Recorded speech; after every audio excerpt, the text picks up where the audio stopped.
পৃথা, তোমার কি হয়েছে? শরীর খারাপ নাকি? আসলে অনেকক্ষণ ধরে একটা কথা বলবো ভাবছিলাম। আমি প্রেগনেন্ট। মানে?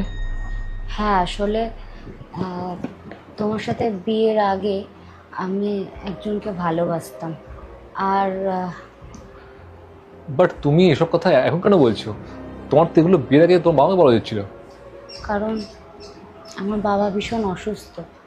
আমি চাইনি বাবাকে কথাগুলো বলি আর বাবা আরও বেশি অসুস্থ হয়ে যাক, তাই আমি বিয়েটা করেছি।